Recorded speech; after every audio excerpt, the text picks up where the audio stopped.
boletín para más información. El día de hoy celebramos el 11º domingo después de Pentecostés. La epístola está tomada de la primera de San Pablo a los Corintios. Hermanos, os recuerdo el evangelio que ya os prediqué, el que ya recibisteis y en el cual permanecéis, y por el cual os salvaréis, si retenéis la palabra que os prediqué y no creéis en vano. Porque os enseñé en primer lugar lo que ya recibí, que Cristo murió por nuestros pecados según las Escrituras, y que fue sepultado y que resucitó al tercer día según las Escrituras, y que fue visto por Cefas y después de él por los 11. Después fue visto por más de 500 hermanos a la vez, de los cuales muchos viven todavía, otros en cambio ya murieron. Después fue visto por Santiago, después por todos los apóstoles, y al último de todos, como un abortivo, se apareció también a mí, porque yo soy el mínimo de los apóstoles, que no soy digno de ser llamado apóstol, pues perseguí a la iglesia de Dios, pero por la gracia de Dios soy lo que soy, y su gracia no ha sido vana en mí. Nos ponemos de pie para escuchar el Santo Evangelio, que el día de hoy está tomada de aquel según San Marcos. En aquel tiempo, saliendo Jesús de los límites de Tiro, fue por Sidón al mar de Galilea, por medio de los confines de la Decápolis. Y le presentaron un sordomudo y le rogaron que le impusiera las manos. Y tomándole aparte de la turba, metió los dedos en las orejas de él y, escupiendo, tocó su lengua. Y mirando al cielo, suspiró y le dijo: Éfeta, que significa abríos. Y al punto se abrieron sus oídos y se soltó el nudo de la lengua y habló bien. Y les ordenó que no lo dijeran a nadie, pero cuanto más se los prohibió él, más lo divulgaron ellos, y tanto más se admiraron diciendo: todo lo ha hecho bien, ha hecho oír a los sordos y hablar a los mudos. Pueden sentarse.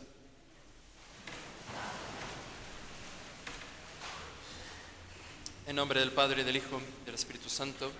Amén. El día de hoy tenemos una escena muy conmovedora, una de las más tiernas, de nuestro Señor en el Evangelio. Nuestro Señor le da a este sordomundo mucho más de lo que le pidieron, y también a nosotros. Este milagro, el contexto de este milagro es que, estando Jesús en Judea, los fariseos y los herodianos empezaron a hacer planes en contra de Jesús. Pero como todavía no era la hora de Jesús, todavía no era el momento de que padeciera, nuestro Señor decidió ir a los países del norte. Estos países del norte eran países paganos, fenicios, de comerciantes, materialistas, a los que les importaba muy poco la palabra de Dios, pero habían escuchado acerca de Cristo. Este milagro del sordomudo, las interpretaciones tempranas de los padres de la Iglesia de toda la vida nos dicen que este milagro del sordomudo simboliza el bautismo. Todas las personas, antes de ser bautizadas, todas, antes de ser bautizadas, son mudas respecto a la gracia y son sordas respecto a la palabra de nuestro Señor. Y es por eso que en la ceremonia del bautismo tradicional se utilizan estos mismos símbolos de los que se hablan en este Evangelio. Si alguno de ustedes ha estado en un bautismo tradicional, habrá notado que antes de que el niño o a la persona se le pase al bautisterio, el sacerdote toca su dedo con la lengua y después toca las orejas del que se está bautizando y luego después la boca, y dice la misma palabra que Cristo, éfeta, porque lo mismo que Cristo deseaba con este sordomudo es lo mismo que la Iglesia desea para esa persona que se va a bautizar, que sus oídos escuchen la palabra de Dios y que pueda hablar, que pueda alabar a nuestro Señor. Los padres de la Iglesia también dicen que este sordomudo representa al mundo miserable, pagano. Sordo porque no escucha la voz de Dios, y es mudo porque no sabe el lenguaje del alma, no sabe hablarle a Dios, no sabe cómo estar con Él. Incluso por más que quiera un pagano, por más que intente, pues esa manera de hablar con Dios la tiene dislocada, no la tiene completa, ¿no? Y esto incluye mucho la buena liturgia, saber alabar a Dios de la manera adecuada, ¿no? Los maestros espirituales, comentando este evangelio, hablan de 3 tipos de sordomudos espirituales. El primero es el sordomudo de nacimiento, que son los infieles y los paganos, ¿no? Aquellas personas que nunca han oído hablar de Dios, o que no han oído hablar de Dios lo suficiente o de manera adecuada. Yo entiendo que la mayoría de nosotros pues no vamos a ir a África subsahariana o a Nepal o a Mongolia a predicar la palabra de Dios. Entonces, ¿esto a nosotros qué? Tenemos que seguir en este caso el ejemplo de Santa Teresita del Niño Jesús, que ella, sin salir de su claustro, todas sus comuniones, sus oraciones, sus sufrimientos, los méritos que ella va haciendo a los ojos de Dios, los ofrecía por los misioneros. Eso todo lo podemos hacer. Pedir por las misiones, ¿no? En especial por las misiones a aquellos que viven en la oscuridad profunda de la ignorancia. Y también tenemos la obligación, una obligación grave, de apoyar en la medida en la que nos sea posible en las misiones. Pero aquí tenemos que discernir, porque luego hay misioneros que van tal o cual lugar y le dicen a las personas: tú no te preocupes, tú sé un buen pagano, no necesitas creer en Cristo mientras seas un buen pagano. Y les dan pues un kilo de frijol, su cobijita y ya está, ¿no? Que eso, más que una misión de predicación, pues es una misión humanitaria, que la puede ser la Cruz Roja o la ONU o quien sea.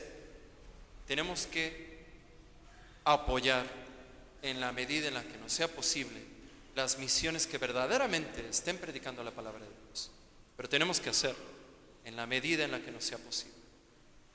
El segundo tipo de sordomudo espiritual es aquel que lo es por ignorancia. Son aquellas personas que, nacidos en una familia o en un país cristiano, católico, México, guadalupano, por ejemplo, tienen una instrucción religiosa profundamente deficiente o nula. Respecto a estas personas, tenemos la obligación de hacer lo que sea posible para nosotros, para hablarles de la verdad de nuestro Señor Jesucristo, cooperar con las parroquias en las que estemos, ser catequistas, hacer los esfuerzos a los que nos invita la Iglesia, y sobre todo en los círculos en los que tenemos alguna influencia, con nuestros familiares, nuestros amigos en el trabajo. Siempre tenemos que recordarle a las personas quién es Cristo, que Cristo es la verdad, que hay que creer en Él y que Cristo salva. El tercer tipo de sordomudo espiritual, y que es el peor de todos, es el sordomudo por malicia. Son aquellas personas católicas que voluntariamente, culpablemente pierden la gracia. Son aquellas personas que saben que lo que van a hacer es malo, saben las consecuencias de lo que hacen, y aún así cometen esos pecados que pueden llegar a ser muy graves. O también son personas que, saliendo de la iglesia, no oran y no quieren escuchar hablar de Dios.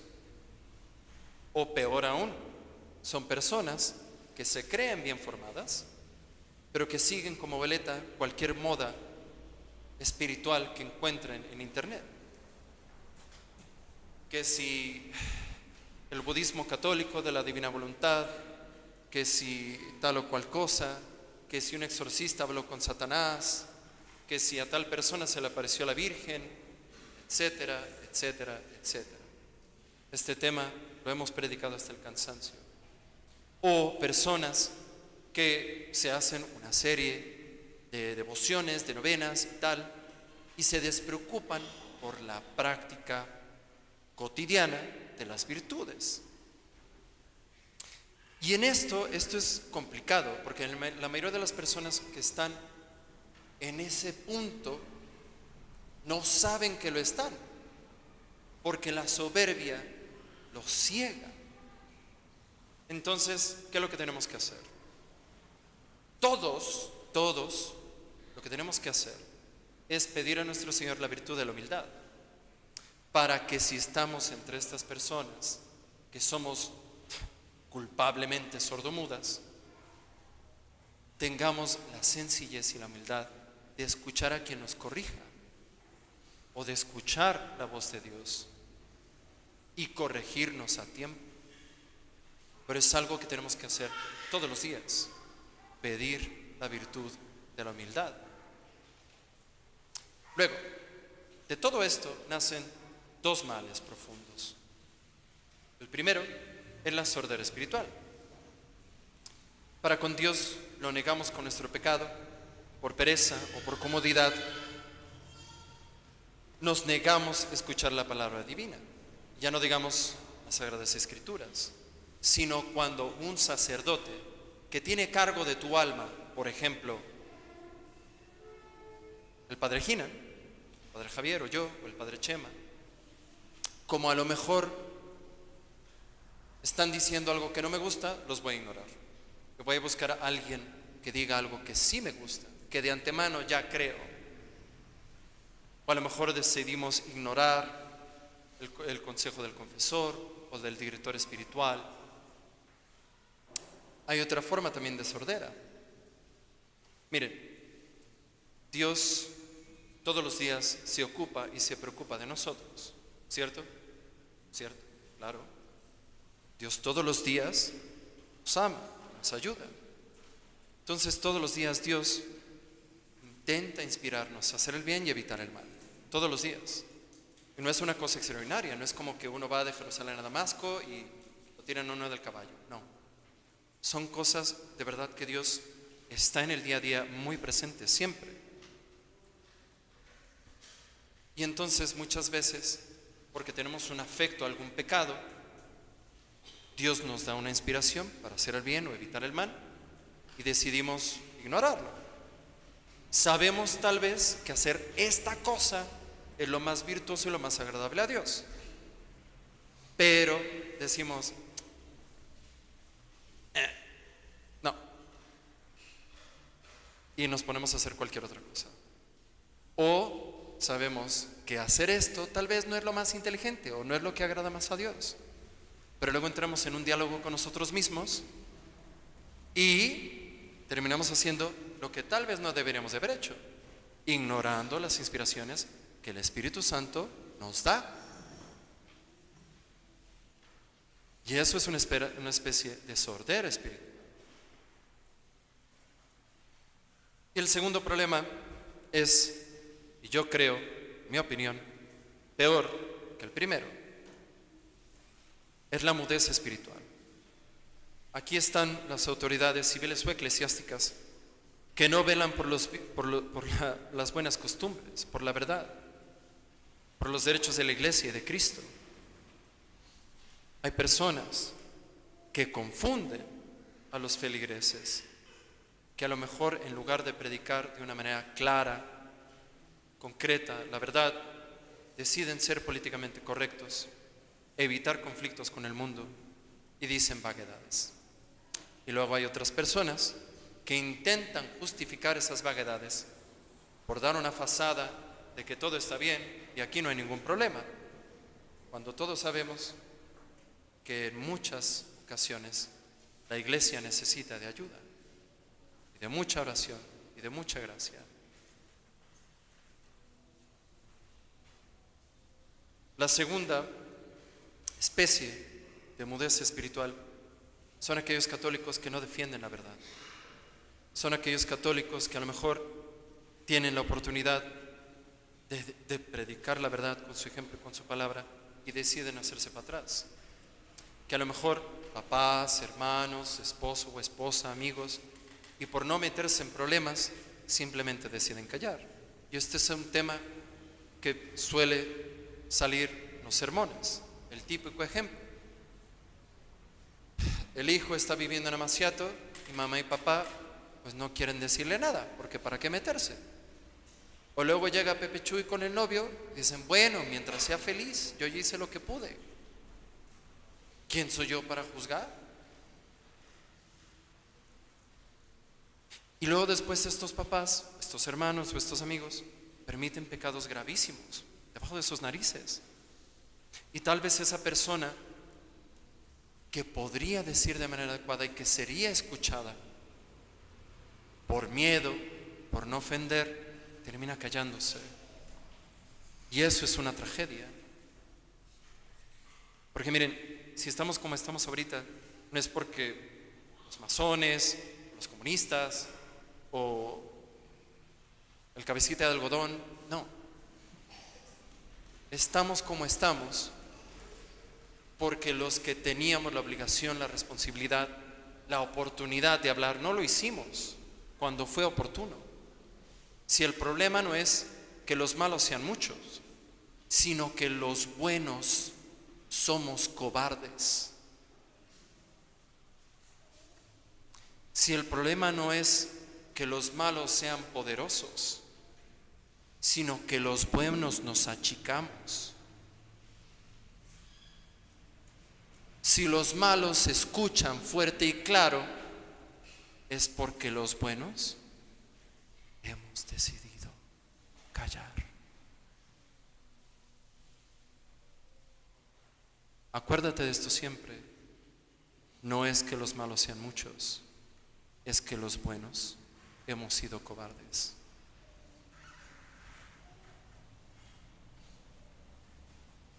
En fin,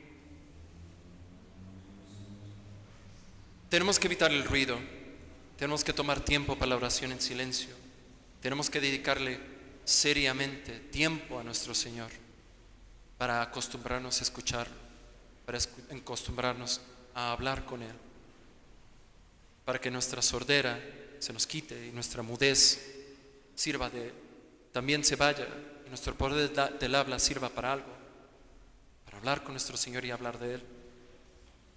Tenemos que ser agradecidos con Cristo, porque las gracias que Dios nos ha dado a través del bautismo fueron ganadas a través de la cruz de Cristo en Viernes Santo, porque Cristo pagó por nuestra alma, por quitarnos esa sordera y esa mudez, pagó con su propia sangre y tenemos la obligación de gratitud con Cristo mismo.